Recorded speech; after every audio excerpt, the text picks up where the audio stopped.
What's going on, guys? I want to do a little bit of a recap here on some supply and demand levels on the NASDAQ 100. So I'm quickly going to kind of go over some of these levels that I have marked out on my chart. Again, a lot of your trading is going to be built around the homework and the technical analysis that you do coming into the market session. And then intraday, you're kind of just adding little pieces to the puzzle as you're kind of building some structure intraday. So what I like to do personally is start off with a 2 week chart, right? So the 30-minute chart or even a 1 hour chart, even a 15-minute chart doesn't really matter. And I like to go back at least, 1 to 2 weeks. I don't want to go back 7 months, right? Like I don't need lines on my chart from 6 months ago. I realistically just need supply and demand from the previous week, week and a half, 2 weeks, okay? So what I like to do is I like to use the 30-minute chart because it's a 10-day, 30-minute chart. It's going to give me the previous 2 weeks worth of trading data. And what I like to kind of do is just vaguely mark out highs and lows. Highs and lows that there was some reaction around those specific price points. So let me just start top down, okay? So up here I've got a supply zone 20,044. That's the all-time highs that recently that we put in here in the last 2 weeks, right? So we had a big high wick there, and then we kind of just sold off, and then now we're trying to recover. So another level that I'm looking at here is this area here, a little bit of a demand zone, right? Going back to when was this? Last Wednesday or 2 Wednesdays ago, right? 2 weeks ago. So not this previous Wednesday, but the Wednesday before that, going back 2 weeks. You had a little bit of a high here this day, and we kind of sold off, right? We kind of failed to confirm and build upon that 20,044. So this area is going to be pretty significant to me. That way, if there is a point in time in the future where we're trading up in this range, I want to be mindful that there's some supply up here, because last time we were trading here, we had some resistance. Now, another area that's standing out to me here is if I go back 2 weeks ago and I look at Tuesday's lows, and then I look at Wednesday's lows, and then I kind of drop a line here, and I drag this line across, I've got support, support, but then if I keep going, look at this major resistance last Wednesday. Okay, the day we had the huge spike, look at exactly where we came into. That Tuesday and that Wednesday high from the week prior. That big explosion we had on Wednesday, rejected, right? That was also your daily 20 SMA. So one area that we're kind of really focusing on here is going to be the daily 20 SMA. This has nothing to do with scalping a 20 SMA play. What this has to do with is watching that daily, okay, the daily 20 SMA. Until we get over that daily 20 SMA, it's going to be acting as a strong level of supply. Keep that in mind. Next area that's kind of standing out to me significantly, if I go back 2 Thursdays ago, right, 2 weeks ago, I look at this low of day. We had a little bit of a pop intraday, and then we kind of flushed it. So this low of day here on Thursday is also kind of correlating with this candle before we had this continuation on the run up on Wednesday. And if I keep going and I keep going, it was also rejection. Okay, look at this rejection spot. Rejection from an overnight price action between Thursday and Friday. And then if I look at today's price action, look exactly where we pulled back to. So previous support was broken through. Okay, previous support turned into resistance, put in new lows. And then when we popped up to this area, we had a 30-minute candle stop here, and then we confirmed.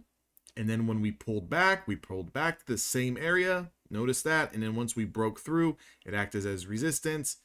And then finally today we gapped up.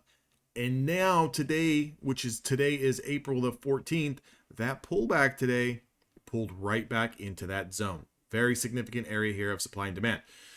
Next area that's standing out to me is the Monday, Tuesday high. So look at this wick here on Monday. Look at this wick here on Tuesday. If I just kind of go to the right, there was a lot of up and down and up and down. And finally, we found support. We found support here in the overnight session. We found support here on Friday. Look at Friday's price action. Pulls right back into Tuesday, Monday highs. Makes sense. It was also Friday's highs as well. So we had 3 days worth of price action here, worth of structure, that once we broke above it, we tried to hold once, we tried to hold twice, and then finally, boom, we found support here. Let me pull up my drawing tool. We found support here, we found support here, and now we've made that push higher. Makes sense? So Again, how am I getting this level? Look at this rejection zone here. Once we drop through, we had a clear high of day here. We had a clear wick rejection here. We had a clear rejection here. Continue across the board. Lost that area, reclaimed it. Lost that area, reclaimed it. Paused, move higher. This zone here is going to be an area that I'm going to be interested in. So now that we've got that, and then we've got the previous 2 weeks lows down here, right? 16,460. So just keep that in mind as well. So now that we've got those levels marked out, we can get down into a 5-minute time frame. Okay, now we can go down to our 5-minute time frame. We can zoom in. We can look at yesterday's price or Friday's price action, and we can look at the overnight price action, and we can look at today's price action. One thing that I'm going to mark out: previous day highs. So Friday's highs down here at 18,874. I want to keep that in mind. Another thing that I'm going to mark out is Sunday's open, Sunday's low. Okay, Sunday's low, that's the dotted line here. Look at the dotted line. I'm just going to put a little bit of a zone here. The reason why I'm putting a little bit of a zone here is because once we bottomed out, we had 1 test, 2 tests, we started to bounce, and look at where we back tested this zone. And then that kind of just grinded higher. And then also, I want you guys to notice that we got rejected at our daily 20 again. So we opened up close to our daily 20 here on Monday.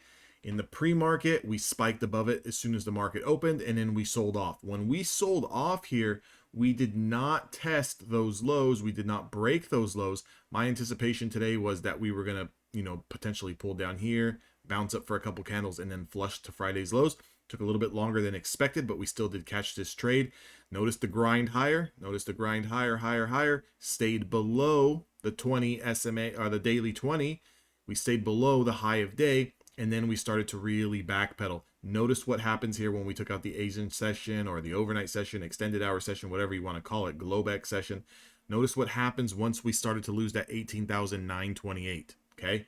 We washed out all the way into Friday's highs and much lower back to our demand zone. Look at this demand zone that we tagged, guys. If I zoom out here, this demand zone was the one going all the way back to, we'll just keep zooming out, was going back to highs from Friday, overnight highs from Thursday into Friday, from this break and retest here on Wednesday. Lot of support here in this area, right? Lot of support here, bounce. Lot of support here, bounce. Once we got below it, we acted as resistance, went lower, resistance, went lower, resistance, went lower. Once we got above it, you can see what the price action is doing.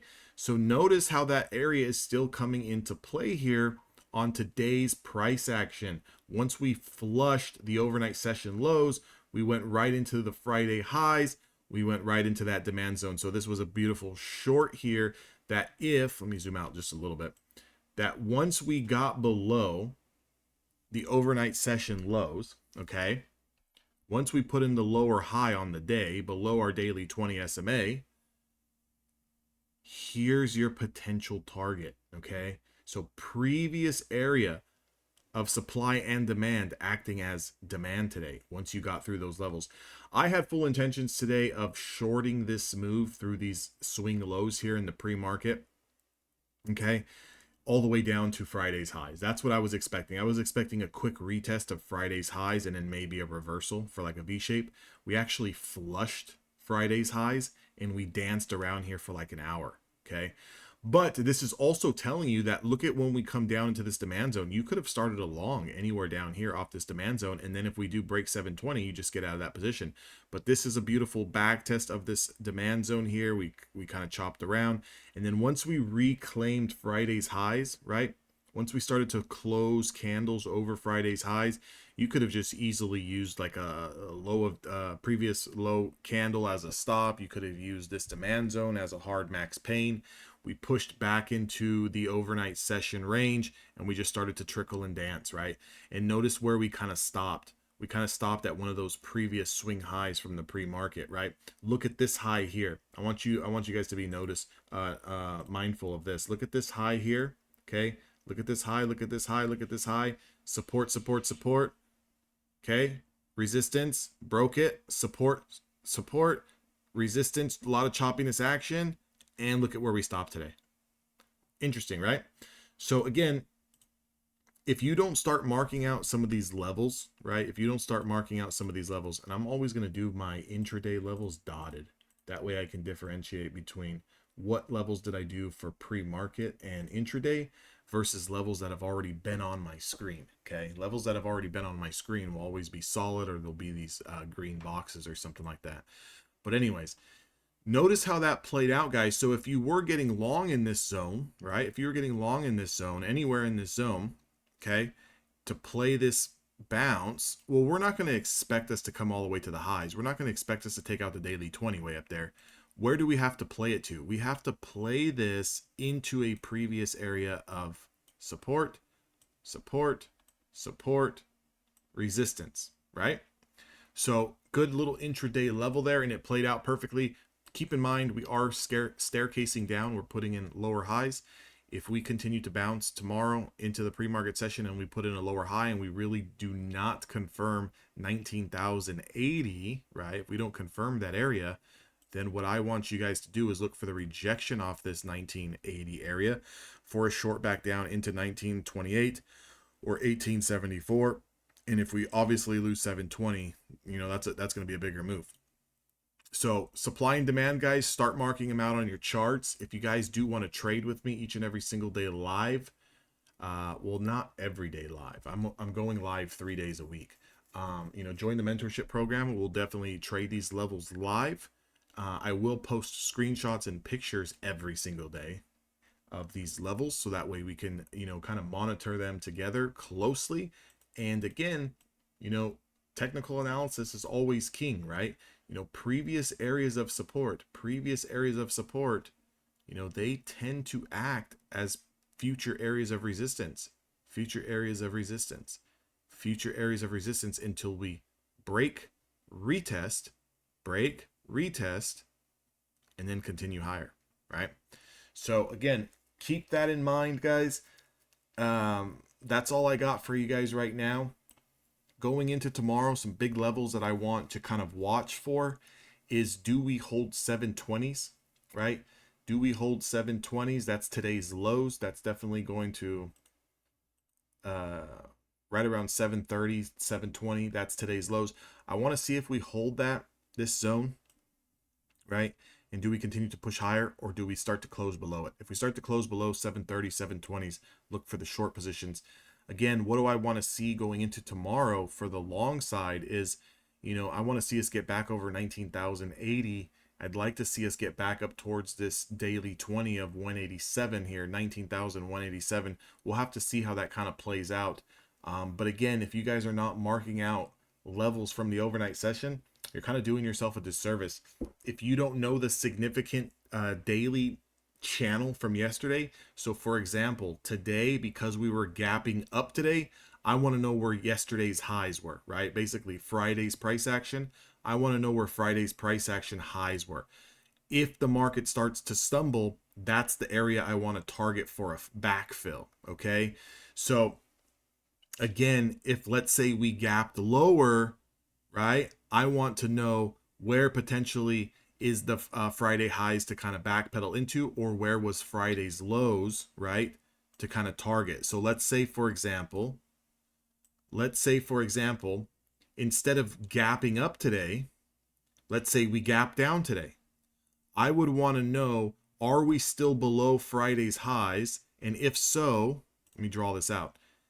If we, instead of gapping up today like we did here, if we were to gap lower, okay, if we were to gap lower than Friday's highs, I would have wanted to see, is Friday's highs acting as resistance, and are we going to target Friday's lows right here, okay? That's where I would have looked to target for the day. But since we did not gap below Friday's highs, I would be targeting Friday's highs as the price point here. Does that make sense? So again, I don't want it to be too confusing, because realistically, supply and demand is the easiest way to trade price action. It does not need to be confusing. What you are essentially looking for with supply and demand is, where does the price, again, let's just back this up. I'm going to take this off. Let's go to a 15-minute time frame. and we'll go back 5 days. Where does price bounce around at, and where does it react? Multiple times, okay? So price has been bouncing around this area, okay? Price was holding as support here, getting rejected, okay? Price got rejected here, got rejected up here, right? I want to know, where is price bouncing around at? That's what I want to know. Where is price bouncing around at? And those are key levels. I feel like I need another level down here. Let's see, a 30-minute time frame. Feel like I need another level down here, guys. Maybe down in this range, right? A little bit of a double bottom here. But this is an overnight session. It really doesn't, it's not that significant because it's an overnight session. This is truthfully one big channel because of such the exaggerated day here. That's why this gap is so big. This is another area here too. So yeah, make sure you guys are marking out multiple areas. And then besides the multiple areas that you're marking out, right? Whoops. Besides the multiple areas that you're marking out, the only other levels you're really looking at, what is the previous day high? What is the previous day low? And where are we at in correlation to the price action? So again, my levels look pretty clean here. Resistance here, support here, resistance. Okay, resistance, resistance, support, support. Okay, these levels look pretty clean. These levels I would be interested in trading, you know, all week if we get in and around them. The only thing we'll really look for tomorrow is, what are we really doing? Now that this gap has kind of been filled into Friday's highs, I really don't need Friday's highs anymore. What I really need to focus on is today's lows. And you can see we stopped just short of where my demand zone is at. So again, this is probably the easiest way for you guys to trade. It allows you to see the bigger picture. It allows you to play, some trades that are going to be inside some bigger overall ranges. Again, I'm going to remove the overnight session highs and lows. Don't really need that anymore. So tomorrow, depending on where we open up, I will mark out a couple of areas of supply and demand based on the overnight session. So those will change on a day in and day out basis. I won't just leave every single day's overnight high and low on my screen. I'm only going to be keeping like the bigger key areas on my screen, and then day by day I will piece in an overnight session high or low that is acting as support or resistance for that current trading day session. Hope you guys took some value from this video. I'll see all of you guys on the trading floor.